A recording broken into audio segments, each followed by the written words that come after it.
나의 바위, 나의 구원이신 하느님, 내 머리의 생각과 내 입술의 말들이 주님 마음에 들게 하소서. 아멘.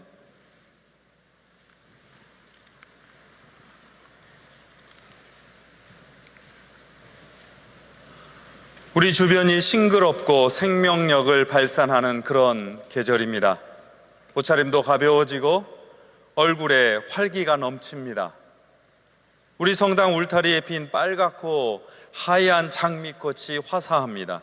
그 꽃 뒤로 푸른 하늘 아래 놓인 우리 성당의 아름다움은 사람들의 바쁜 걸음을 멈추게 합니다. 우리 교우들이 주일에 누리지 못하는 그런 여유로운 친교의 삶을 우리 성당 주변의 직장인들은 점심때 짧은 시간이지만 335 성당 마당에 모여 즐겁게 보내고는 합니다. 어떤 분은 성모 마리아 채플에 들러서 작은 소망과 기도를 보태기도 합니다. 이 어려운 처지에서 우리 교회가 세상 사람들을 환대하는 작은 공간을 마련하고 세상의 아픔과 고통을 깊이 생각하는 그런 기도의 장소가 되니 얼마나 다행스러운지 모르겠습니다. 이처럼 교회는 환대와 성찰 그리고 기도의 공간입니다. 환대와 성찰 그리고 기도는 교회로서 다른 사람들과 나눌 너무도 소중한 가치입니다. 이 아름다운 공간을 지난 100년이 넘도록 지켜온 우리 신앙의 선배님들과 여기에 모이신 교우 여러분들께 감사를 드리지 않을 수 없습니다. 그러나 지난 2주간 동안 세계 뉴스 안에서 매우 당황스럽고 안타까운 소식을 접해야 했습니다. Help me, I can't breathe. 숨을 쉴 수 없다고 호소했지만 그의 간절한 울부짖음은 외면당했습니다. 그를 땅바닥에 엎드리게 하고 등과 목을 무릎으로 누른 백인 경찰관의 귀에는 그의 외침이 들리지 않았습니다. 그렇게 9분 동안 숨이 눌렸던 한 생명은 우리가 지금 누리고 있는 이 화사한 어느 날 선진국 문화와 강대국의 자존심을 자랑하는 어느 나라의 거친 땅바닥에서 숨을 거두어야 했습니다. 46세 아프리카계 미국인 남성 조지 플로이드가 남긴 마지막 절규였습니다. I can't breathe. 미국 전역에서 인종차별에 저항하는 시위가 일어났습니다. 사람에 대한 차별과 혐오는 하느님이 주신 생명에 대한 부정입니다. 바이러스 감염의 위험에도 인종과 관계없이 수많은 사람들이 거리에 나와 이러한 차별과 폭력을 규탄했습니다. 더 황당한 일이 그 뒤에 일어났습니다. 잘못된 권력의 사용과 차별을 엄벌해야 할 최고 공직자인 대통령이 갑자기 교회의 허락도 없이 워싱턴 DC의 성공의 성당 앞에 나타나 성경책을 손에 들고 서서 사진을 찍는 깜짝 쇼를 벌였습니다. 성당 앞에서는 인종차별 규탄 시위를 하던 성공의 성직자들과 신학생들 그리고 시민들이 있었는데 그들을 최루가스를 뿌려서 해산시키고 난 뒤였습니다. 한 생명의 죽음을 향한 애도와 슬퍼하는 가족을 향한 위로의 말은 한마디도 없었습니다. 분노한 시민들의 외침을 묵살하면서 오로지 자신의 지위와 정당성을 성당 건물과 성경에만 기대려 했습니다. 성공의 워싱턴 교구의 주교님은 즉각 대통령의 행동을 비판했습니다. 미국 성공의 마이클 커리 의장 주교님도 성명을 내어 그의 행동을 꾸짖었습니다. 교회와 성서는 사랑과 정의와 연민 그리고 아픔의 치유라는 가치를 지니고 있는데 국가 전체가 아픔을 겪고 있을 때 권력자가 보인 행동은 전혀 도움이 안 되는 처사였다고 비판했습니다. 로안 윌리엄스 전직 캔터베리 대주교도 그의 행동이 우상 숭배에 해당한다고 호되게 나무랐습니다. 그는 하느님을 자신의 소망과 자기 위로의 틀 안에 가둔 사람입니다. 하느님의 진리를 드러내는 상징과 증언을 자신의 입지를 위한 도구로 사용했습니다. 백인의 특권 자체가 오래도록 우상이 된 상황에서 제도적 폭력이 자기 방어라는 명목으로 이러한 특권의 도구가 된 곳에서 성서를 마치 부적처럼 들고 선 것은 매우 기괴한 행동이라고 윌리엄 수지교님은 꾸짖었습니다. 환대와 기도를 마음에 깊이 새기다가 이처럼 어처구니 없는 차별과 폭력, 그리고 어처구니 없는 자기 과시의 현실을 우리는 우리 세계 속에서 목격하고 있습니다. 세상의 모든 생명이 그 아름다움을 발산하는 이 광경을 기뻐하면서도 질병으로, 사람이 만든 차별과 억압으로 생명이 쓰러지는 모순의 순간을 우리는 살아가고 있습니다. 바로 이 순간 우리는 삼위일체 하느님을 깊이 생각하는 날로 이 자리에 모여 있습니다. 하느님은 성부, 성자, 성령으로 계시나 한 분 하느님이라는 삼위일체 신앙은 우리 그리스도교 신앙의 핵심입니다. 하느님이 한 분이지만 그 모양과 활동은 독립적인 세 분을 통해서 나타납니다. 그러나 그 세 분도 결국은 한 하느님이라는 주장입니다. 그 논리가 어떤 사람들에게는 허무맹랑하게 들릴런지 모르겠습니다. 성부와 성자와 성령은 서로 다르지만 근본적으로 한 분이라는 매우 기이한 교리입니다. 이 신비를 제가 그리고 여러분들이 잘 이해하지 못하고 해서 우리 신앙이 얕다고 탓할 필요는 없습니다. 삼위일체를 논리로 이해하려 하거나 덮어놓고 믿어야 할 교리로 접근하면 오히려 그 삼위일체의 신비에서 멀어지고 맙니다. 교회는 그동안 이 문제를 머리로 이해하고 논리로 세우려고 애썼습니다. 그러는 동안에 교회는 서로 자기 설명이 맞네 틀리네 하며 서로 싸우고 비난했고, 정죄하고 투옥하고, 심지어 서로 죽이기도 했습니다. 생명을 살려보자는 그 놀라운 진리가 담긴 삼위일체가, 그 교리와 그 신비가 사람을 해하는 그런 논리로 변하다니요. 저는 여러분에게 감히 말씀드립니다.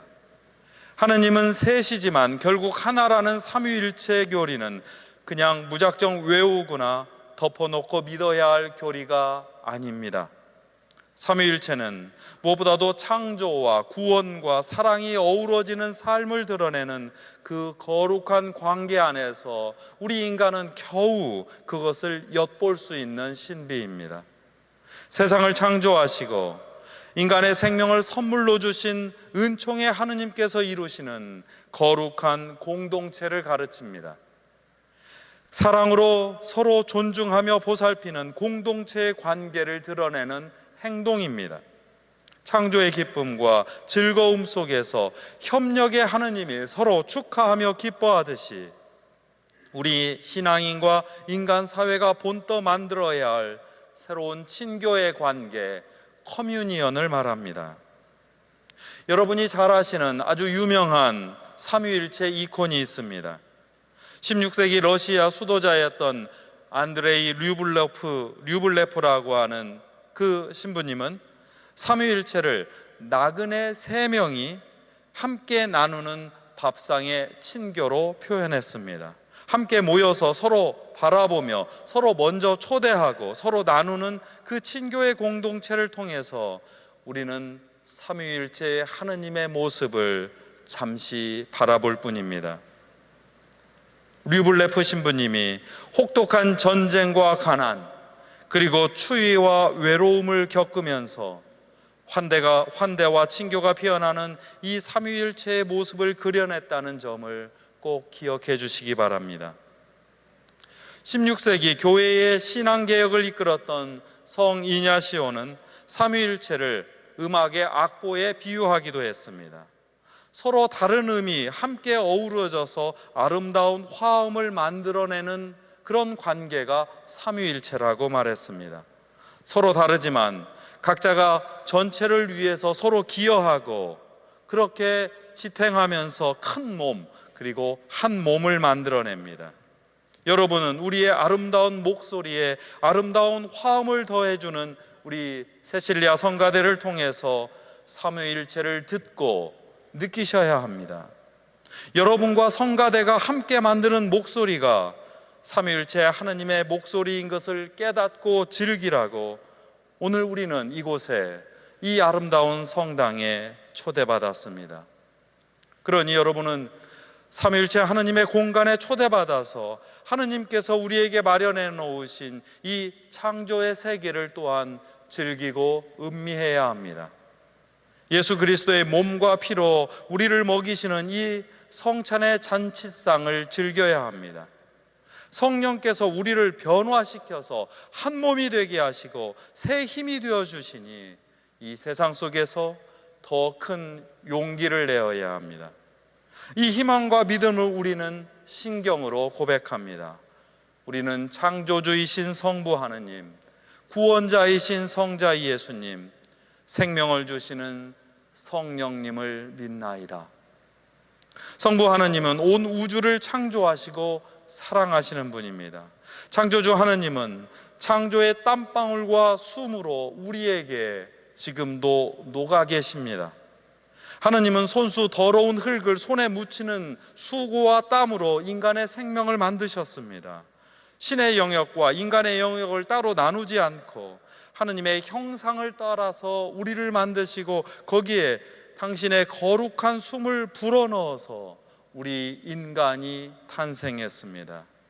우리 인간 한 사람 한 사람에게 하느님의 거룩함이 깃들어 있다는 뜻입니다. 우리가 모두 어떤 차별도 없이 하느님의 사랑 안에 함께 존재하면서 서로 존중하고 존중받아야 한다는 뜻입니다. 하느님이 깃든 인간을 존중하는 관계를 우리는 정의라고 합니다. 성자 예수님은 우리의 구원을 위해서 예수 그리스도의 몸과 피로 우리 안에 들어오십니다. 창조 때 마련된 하늘과 땅, 그리고 하느님과 인간과의 관계가 부서졌지만 하느님은 그것을 회복시키시려고 낮은 데로 몸소 내려오셔서 우리의 삶과 고난을 나누시며 우리 손을 붙잡아 원래의 모습대로 끌어올리십니다. 예수님은 세상의 고통을 몸소 겪으러 오셨고 가난한 사람들, 권력이 없는 사람들과 함께 길을 걷다가 로마 제국의 폭력으로 십자가 위에서 죽임을 당한 분이셨습니다.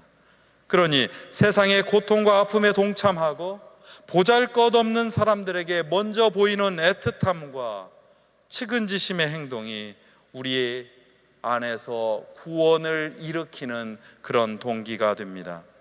이 고통과 측은지심 때문에 예수님은 오히려 고난을 받아야 했습니다. 그러나 그 몸이 찢긴 상처에서 흘러나온 피를 우리 몸에 먹이고 적셔주셔서 창조 때의 새 생명을 우리 핏줄에 돌게 하십니다. 이렇게 성자는 생명을 내어주는 은총입니다.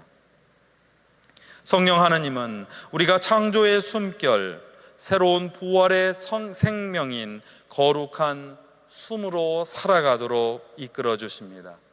성령 하느님은 모든 세상 위에 골고루 내려서 생명을 키우는 단비와 같은 분입니다. 어떤 사람에게는 저마다 은총의 선물을 주고 그 선물로 서로 봉사하고 섬기도록 이끄시는 친교의 하느님입니다. 성령은 서로 떨어져서 서로 억압하고 싸우던 관계를 이제 청산하고 성령 하느님을 모시고 새로운 몸과 생활로 거듭나도록 우리를 이끌어 주십니다. 오늘 말씀이 전하듯이 오랫동안 분열된 하늘과 땅을 서로 연결하고 회복하는 에너지입니다. 하느님과 그 백성은 가까워지고 자녀의 관계로 친밀해지고 서로 벗이 되어서 마침내 우리는 함께 이 자리에서 그리스도의 몸을 이룹니다. 이것이 바로 하나 되게 하시는 친교의 성령이 주시는 은총이요 선물입니다. 그러나 우리는 이러한 설명으로도 하느님을 충분히 이해하지 못한다고 말해야 합니다. 하느님은 이해의 대상이 아니라 오직 경험할 수 있는 분이기 때문입니다. 가족, 친구, 이웃을 가슴에 품고 애틋하게 여기고 기도하고 사랑할 때만 경험할 수 있는 분입니다. 세상의 고통을 응시하고 내 안에 초대하여서 그것을 내 아픔으로 삼을 때 경험할 수 있는 분입니다. 그 기억 속에서 우리는 어떤 정치적 이념이나 주장, 그 대결과 분열을 잊어야 합니다. 오로지 삼위일체 하느님께서 초대하시는 정의와 사랑과 친교만을 기억해야 합니다. 그래서 우리는 하느님의 초대에 응답하여 부족한 대로 서로 환대하고 자리를 서로 내어주는 사람으로 이 자리에 있습니다. 교회로 모인 우리는 삼위일체 하느님의 거룩한 친교에 참여하고 기뻐하면서 그 친교를 우리 몸으로 익히는 사람들입니다. 교회로 모인 우리는 이 성찬이 안에서 하느님 나라를 그 주님의 몸으로 미리 맛보는 사람들입니다. 바로 그때 우리는 세계의 역사 속에서 거듭되고 있는 어렵고 고통스러운 시간을 넘어설 수 있습니다. 이때 펼쳐진 하느님의 깊은 마음과 꿈을 우리의 것으로 바라보고 느낄 수 있습니다. 그때야 우리는 하느님께서 주시는 새로운 생명의 나라를 만끽하고 우리의 삶으로 즐겨가며 살아갈 수 있습니다. 그 삼위일체 하느님의 거룩한 환대가 복된 여러분들에게 열려 있습니다. 사랑의 성부, 은총의 성자, 친교의 성령의 이름으로 하였나이다. 아멘.